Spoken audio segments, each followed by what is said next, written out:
ये हमारी पिक्चर है। आज हम इसका फेस ब्लर करेंगे और थोड़ी बहुत इसके अंदर न्यू चेंजेस सेटिंग्स वगैरह करेंगे। तो आप लोगों ने वीडियो को मुकम्मल देखना है। तो आप लोगों से रिक्वेस्ट है, प्लीज़ हमारे चैनल को सब्सक्राइब करें, लाइक करें, शेयर करें और जितना हो सके अपने भाई को सपोर्ट करें। Thank you.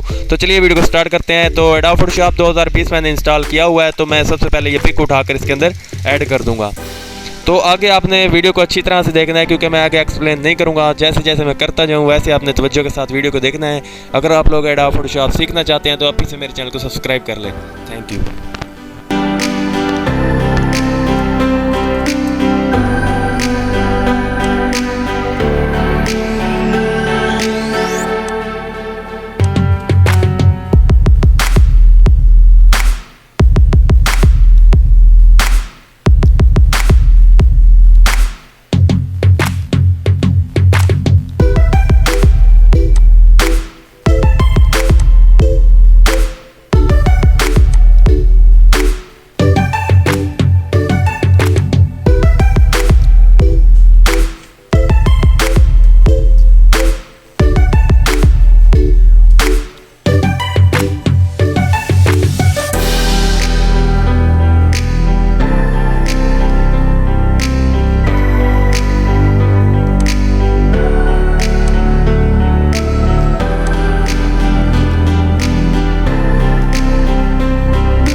तो कैसी लगी हमारी एडिटिंग, अगर आप लोगों को पसंद आई है तो प्लीज़ कमेंट करना और ओके लिखकर अपना, अगर आप लोग भी अपनी पिक की एडिटिंग करवाना चाहते हैं तो हमें कमेंट करें, तो इंशाल्लाह हम आपको व्हाट्सअप नंबर देंगे, तो आपने पिक्चर सेंड करनी और हम आपकी पिक्चर एडिटिंग करके देंगे। ये देखिए ये ओरिजिनल है और ये हमने एडिट किया।